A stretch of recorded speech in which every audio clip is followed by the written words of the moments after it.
You're now, I would claim you're now awake, you're wide awake, and you can be aware of my face, of the fact what sort of, that I wear a colorful shirt, that I talk with this Schwarzenegger-like accent. And so this I would call an operationalized definition of consciousness. Christophe, why have you and Francis Crick, who I guess is best known for discovering the structure of DNA, chosen visual awareness to study consciousness? We believe that because consciousness is an evolved property, that probably nature discovered, it was discovered once during evolution, and the different forms of consciousness, i.e. visual consciousness, auditory consciousness, maybe even high-level self-consciousness, are probably just different variants of the same theme, the same mechanism. So they've designed experiments to test visual consciousness.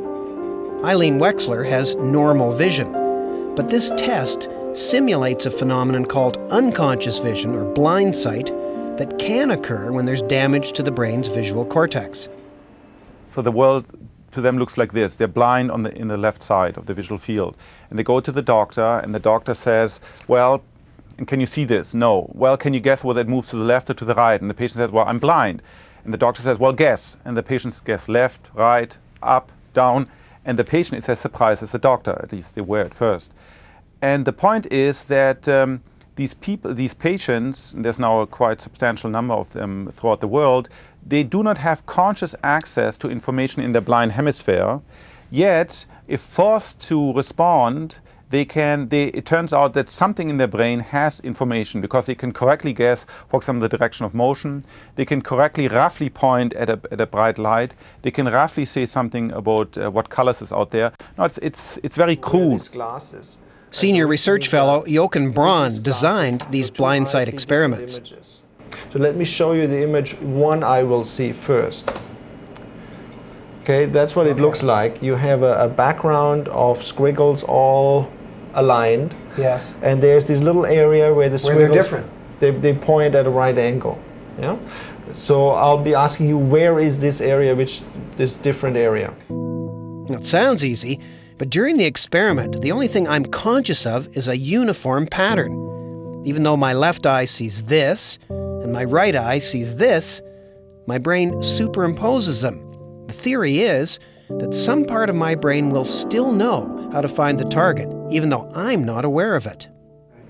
Now, the reason we do this is that the primary visual cortex, the first level of the brain which receives information from the eyes, receives information from left and right eye separately. So at this level, the brain can still figure out where the figure is. Because it hasn't been superimposed. It hasn't been superimposed, but at the next level in the brain it's superimposed. So at that level the brain is blind to where this figure is. The glasses make sure that each of my eyes will see independently. Okay, here we go. I feel a bit foolish. I can't see any variation in the pattern. It seems impossible to find the target. When we designed this experiment, we didn't know what would happen. And then the student who did the experiment came back and said, this is very strange. I'm rather good at finding the square, but I don't see it. So then it dawned upon us that this information which does make it to the brain, at least at the first level, you can still use it, but you're not aware of it.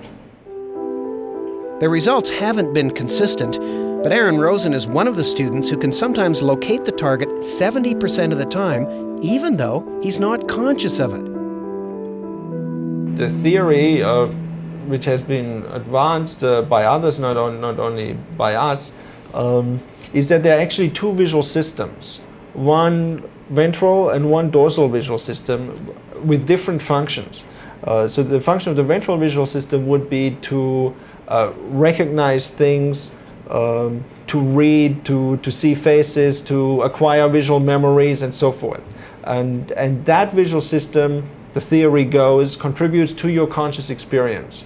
The other visual system, the dorsal one, has a different function, namely to guide your movements, your eye movements, and also your hand movements, or just locomotion if you're walking around. Or say reaching for a cup of coffee. Exactly. Or a glass of beer. Here's another way of looking at the two kinds of vision, conscious and unconscious. No matter how you view this glass of beer, you know it's a glass of beer. But to pick it up and move it around, a separate visual system kicks in.